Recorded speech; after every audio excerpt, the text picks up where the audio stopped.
Dr. Frank Aswani, I'm excited to have you on this session today as we interrogate a very important topic with regards to Africa, which you yourself are immersed on a daily basis, which is impact, the conundrum that we face with impact investment and its sustainability on the African continent. We are aware that Africa has got its great opportunities, but also its challenges. A lot of investment has gone into the continent, some of it bringing the right kind of impact, the others not.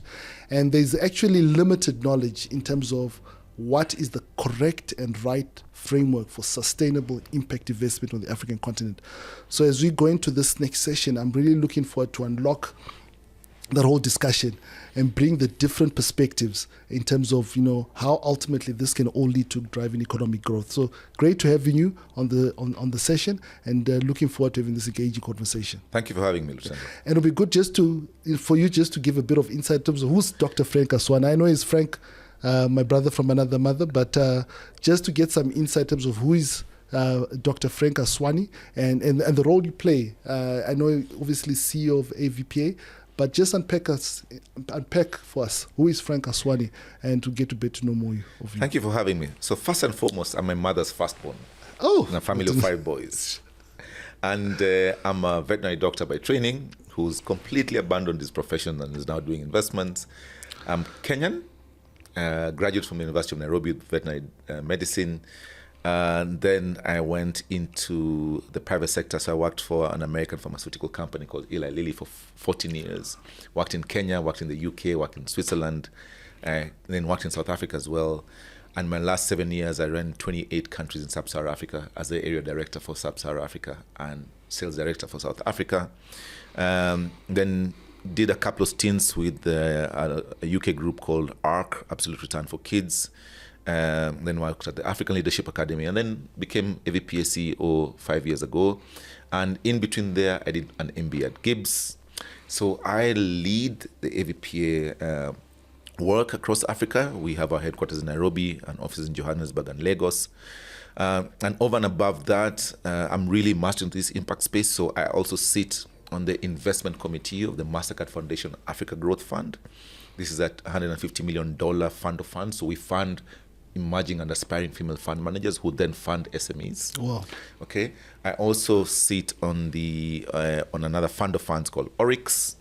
And as part of my passion for growing the brand Africa, I teach at Oxford on the impact investing and social finance programs. Wow. So some of the things I do, those are the most important and pertinent to this conversation. Some of those things are a lot of things. So absolutely excited to have you on this session, and really looking forward to unpacking this discussion. And as always, Frank, and I know one of the key things that summarizes you is passionately African, and also, like me, wanting to see the continent grow and go to the next level. Thanks for coming through, Frank.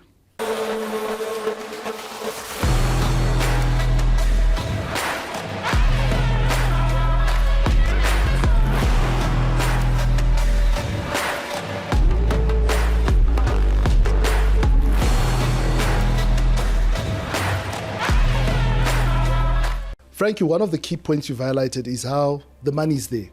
And I think one of the big assumptions we make when we're looking at Africa and these problems that is there enough money?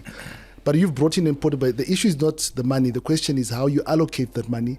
Not only how you allocate it, but how you do it in a sustainable way. And that's the conversation I want to get into now in terms of how do we actually do this and do this right. And also some examples, because there are 54 countries in Africa. Well, you throw in Western Sahara on a good day, it's 55. Yeah. And there are some guys who've got it right, some who've got it wrong. Yeah. And there's some sectors who've got it right, some who've got it wrong. And there's some genders who've got it right, some who've got it. And we won't go into that whole gender argument. Yeah. The question is, so it would be good to tap into that just in terms of your insight. Yes. So you bring a really good point around the need for us to be thinking about what are the sustainable solutions that we bring to the table. And it also then makes you ask some questions. So a lot of the money, for example, that aid went into, or grants, are not necessarily sustainable. Okay. They're good and necessary for us to have. Yeah. And we'll always have need for certain things that just can only take grants. Yeah.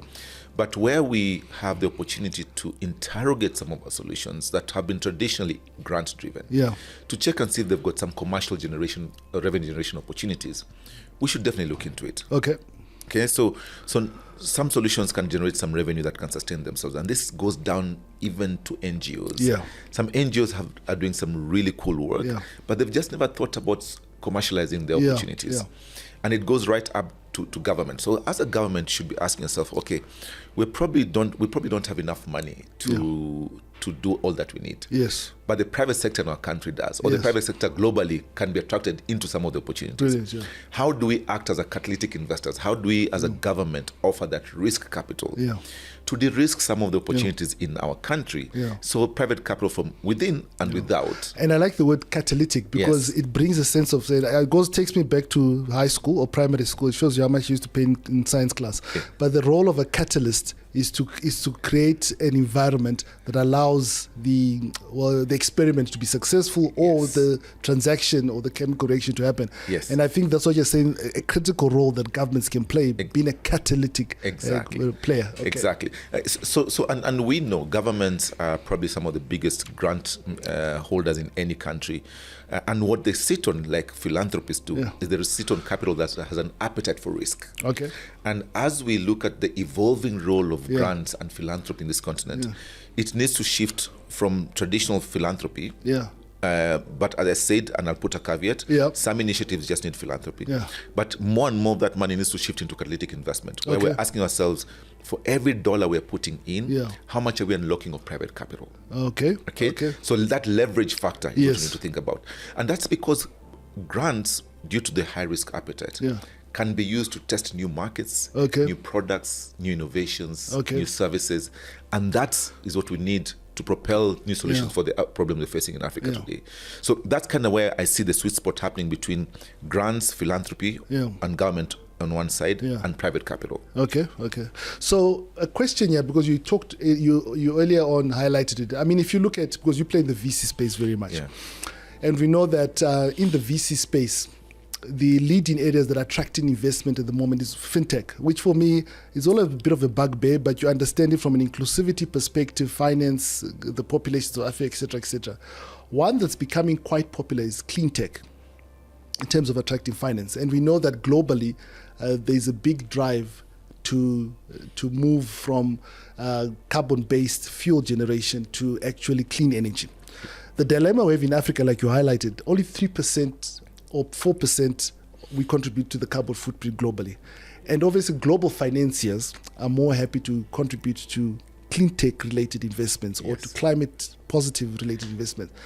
Isn't there a misnomer there? Because our problems are not just limited to climate change. Long term, yes, but reality on the ground now. How do we maneuver and position ourselves in the right way to be able to draw that finance to our real problems, as opposed to, based on what other people say, being bullied into receiving finance for areas that we don't really, it's not a priority. I don't know if you get my question. Luciano, that's such a good question, and I'll tell you why. It's very hard for you to go and talk to a woman in rural Africa about climate when her kids are hungry. So one of the things that we are trying to do, like I try to do in my line of work, is be very deliberate to not just talk about climate, because yes, it's important to talk about climate. The impact of climate will be felt in Africa most likely more than anywhere else. But it's to channel that conversation to the intersectionality of climate and other sectors that are of interest to the continent. So let's talk about climate and healthcare, climate and gender, climate and agriculture. We as Africans, we need to drive those conversations that meets both what the capital providers are trying to do in terms of their climate metrics, and also what we need to be done locally from bottoms up. So that's important. But in that same conversation, and I think we have to always think about ourselves as Africans and ask, what is our advantage? What do we bring to the table in these conversations? Too many a time, we're seen as recipients of impact, not as contributors to impact. And we have, if you step back, we have a huge advantage. We have multiple assets in this impact space that we need to be leveraging. Before we even get to climate, and I'll get to that in a second, is think about, you mentioned about the average age earlier. We're 19 years of age. The US, Europe is heading 40 plus. In terms of the median age. One of the biggest issues they're facing is that aging population is a need for healthcare workers. And just like we produce world standard BMWs, we can produce world standard healthcare workers that can take care of the aging West population. Yes, not to be exploited, but to actually contribute significantly. 100%. 100%. So there's an opportunity for us there to export healthcare workers to take care of that aging population. Yeah. There's an opportunity for us to build the next tech global workforce from our young people. So and because in the space of tech, we can these are remote export jobs. We can do that from within the continent. Okay, so those are the kind of things I think we need to look at. Now, if we come back to climate, what is our advantages of Africa? All of these investors are trying to net zero their investments. Okay, and we have some of the best decarbonization assets on the continent.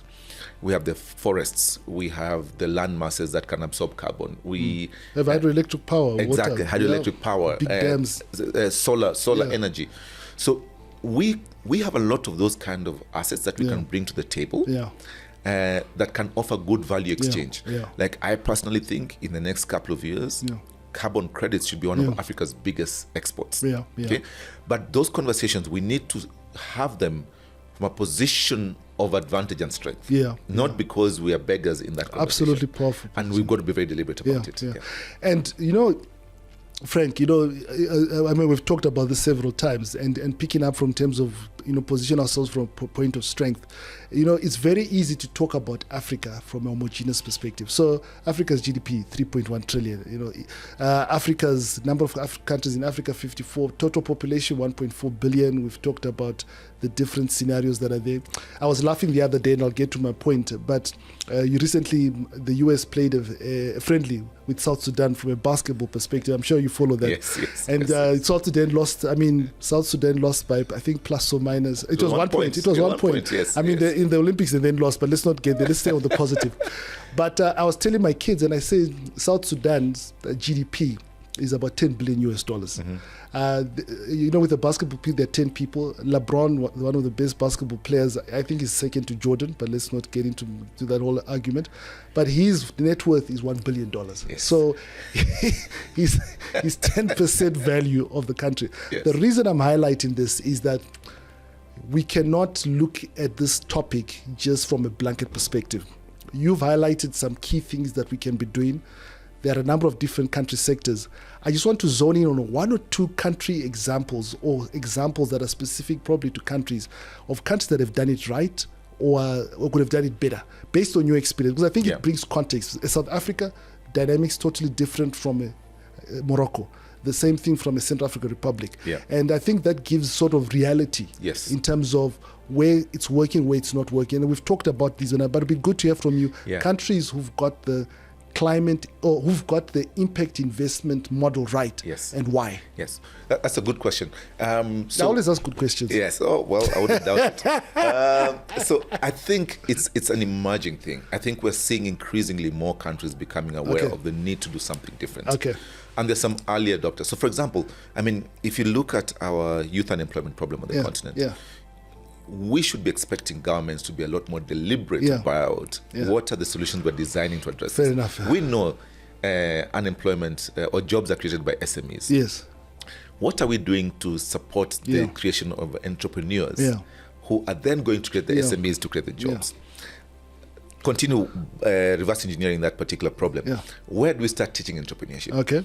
Sadly, there's very, very few countries in Africa that have entrepreneurship programs in high school or universities. Very few.